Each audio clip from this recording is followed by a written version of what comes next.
Testemunhos Seletos, volume 2, capítulo 1. O dia do Senhor está perto.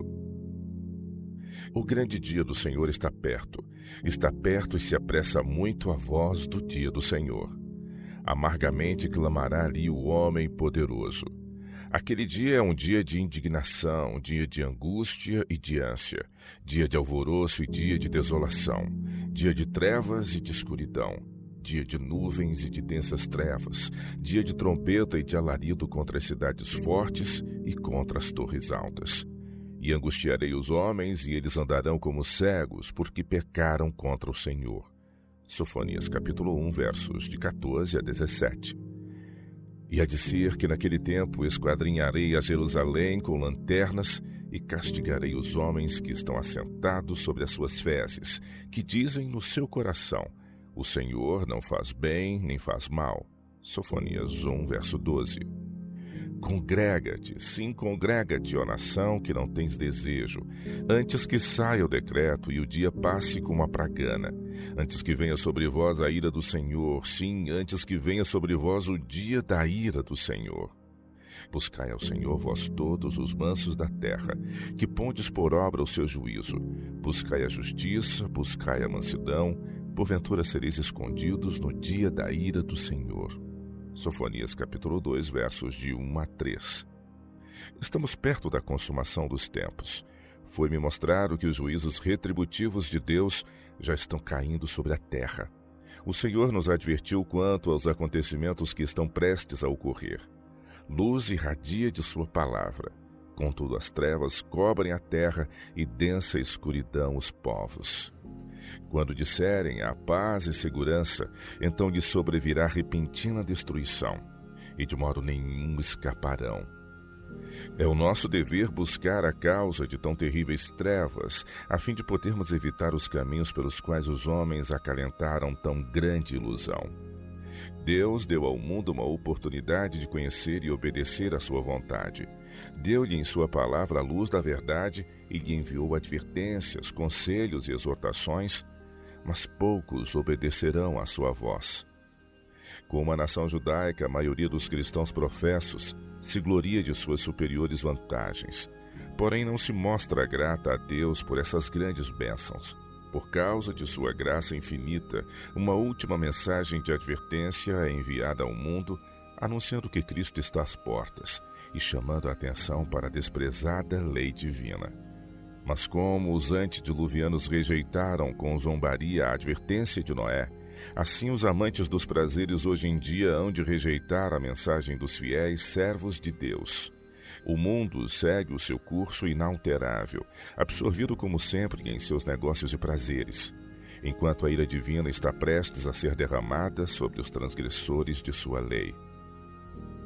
Olhai por vós.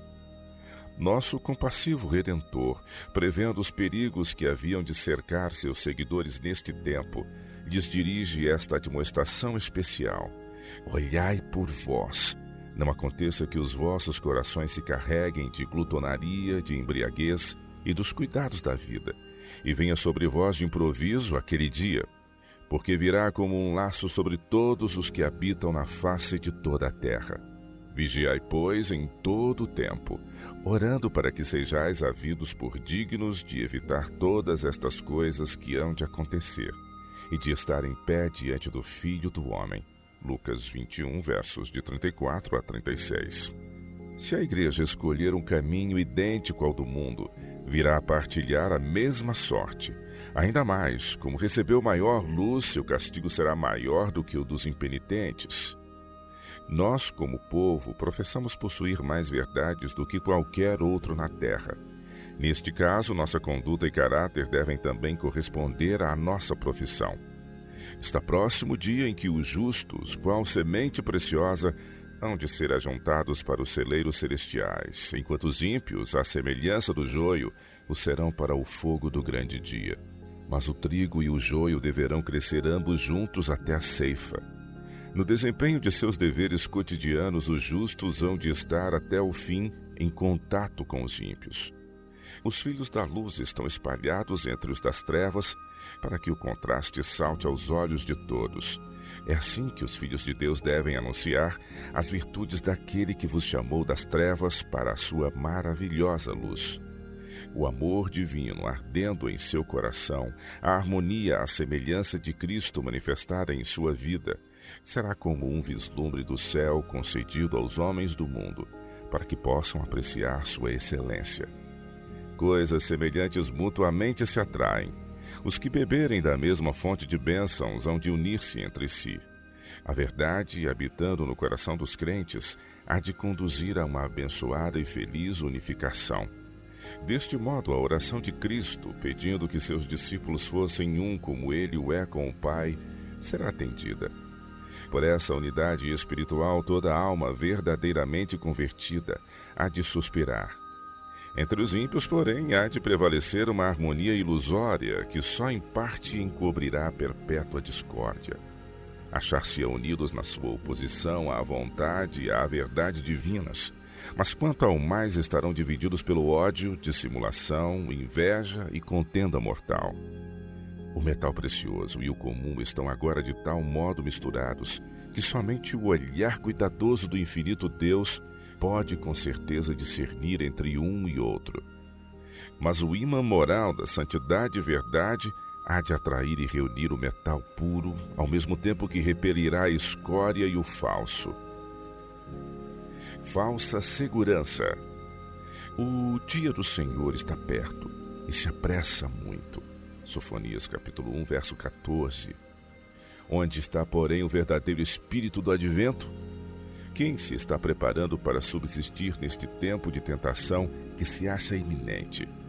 O povo a quem Deus confiou as sagradas, solenes e difíceis verdades para este tempo está dormindo em seu posto.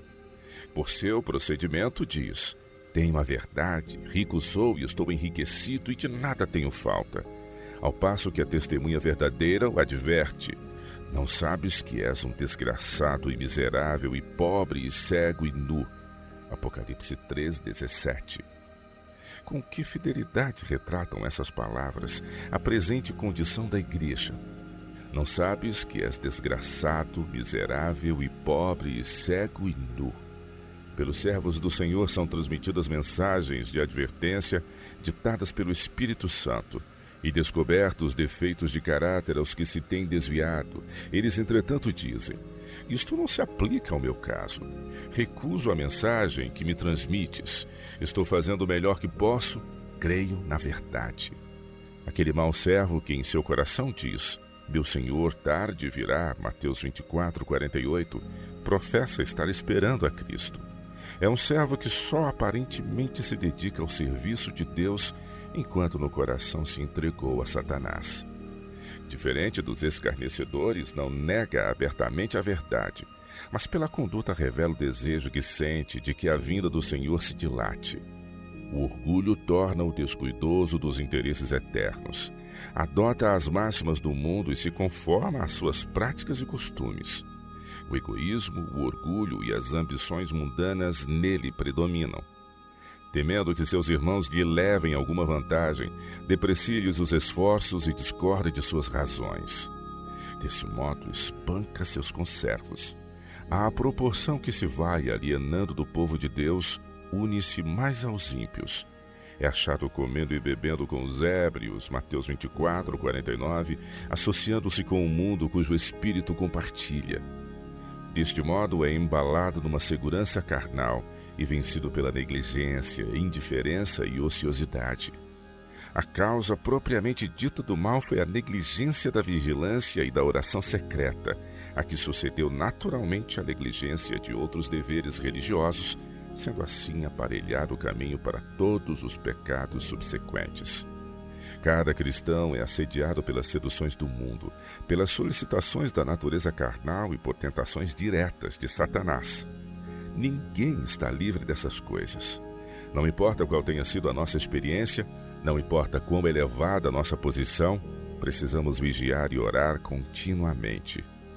Temos de ser diariamente guiados pelo Espírito de Deus ou havemos de ser dirigidos por Satanás? Advertência solene. As instruções do Salvador aos discípulos foram dadas em benefício de seus seguidores de todos os tempos. Tinha em vista os que viveriam próximo ao tempo do fim quando disse: olhai por vós. É nossa tarefa acariciar no coração, cada qual por si, os preciosos dons do Espírito. Satanás está trabalhando com inabalável perseverança e intenso ardor a fim de atrair às suas fileiras os seguidores professos de Cristo. Está operando com todo o engano da injustiça para os que perecem.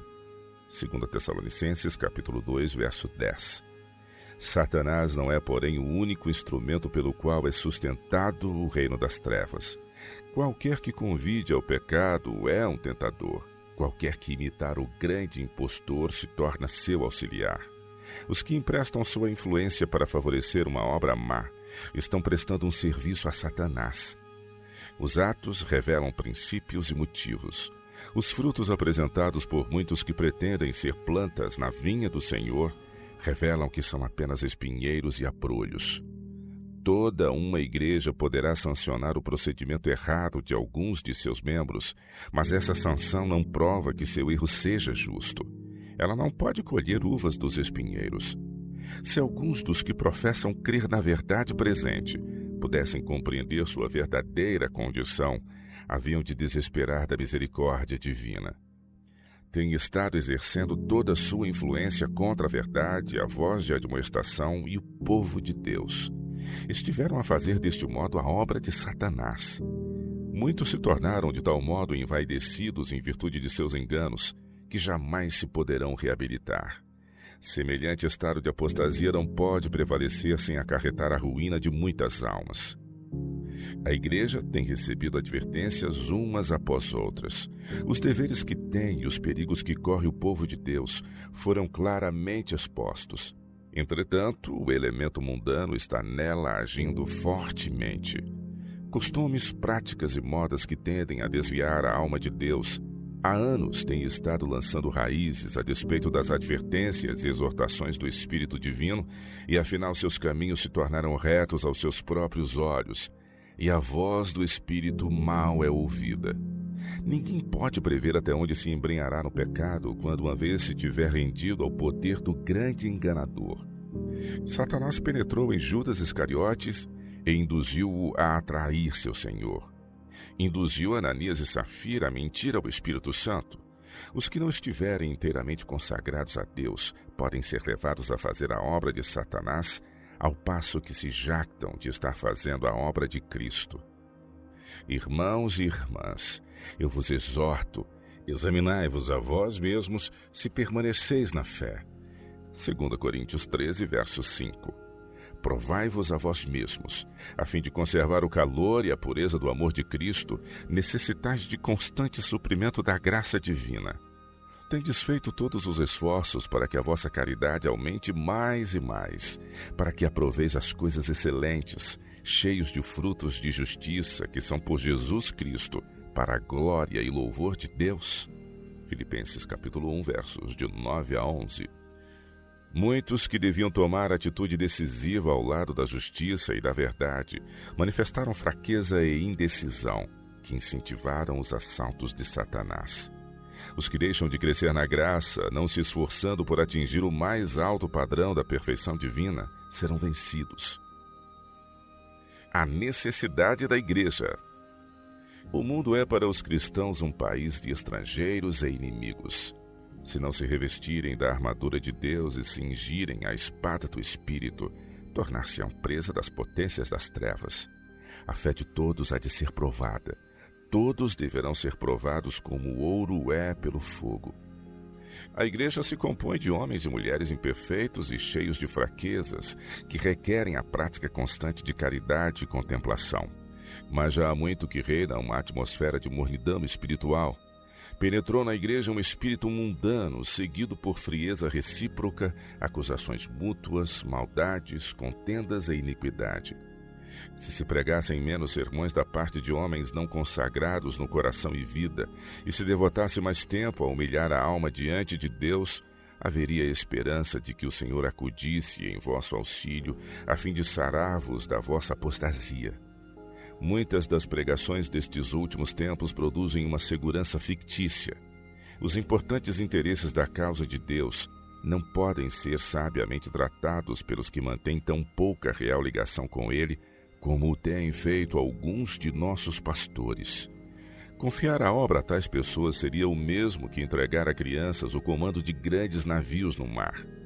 Pessoas destituídas de sabedoria divina e do poder vivificante de Deus não são competentes para conduzir a nau do Evangelho por entre obstáculos e tempestades. A igreja está atravessando um período de sério conflito, mas a despeito do perigo, muitos estariam dispostos a confiar sua direção a pessoas que certamente a fariam afundar. Necessitamos agora de um piloto a bordo, porquanto estamos nos aproximando do porto. Como um povo, devemos ser a luz do mundo. Mas quantos são como as virgens loucas que não levaram azeite nos vasos com suas lâmpadas? Oxalá o Senhor, abundante em misericórdia e cheio de perdão, tenha piedade de nós e nos salve, para que não venhamos a partilhar a sorte dos ímpios. Neste tempo de lutas e provações, precisamos de todo o apoio e consolação que podemos derivar de princípios justos, convicções religiosas estabelecidas, certeza íntima do amor de Cristo e rica experiência nas coisas divinas. Só chegaremos à estatura perfeita de homens e mulheres em Cristo Jesus em resultado de um crescimento constante na graça divina. Oh, que poderei eu dizer a fim de vos abrir os olhos cegados e iluminar o entendimento espiritual? O pecado deve ser crucificado. Uma transformação moral completa tem de ser operada pelo Espírito Divino. Devemos compenetrar-nos do amor de Deus e ter fé viva e perseverante, que é o ouro provado pelo fogo. Só o podemos obter de Cristo. Todo o que sincera e diligentemente buscar estas coisas, tornar-se-á participante da natureza divina. Sua alma se encherá de ardente desejo de conhecer a plenitude do amor que sobrepuja todo o entendimento. À proporção que for crescendo na vida espiritual, será mais perfeitamente capaz de compreender as elevadas e enobrecedoras verdades da palavra de Deus, até que pela contemplação seja transformado e se torne apto a refletir a semelhança de seu Salvador.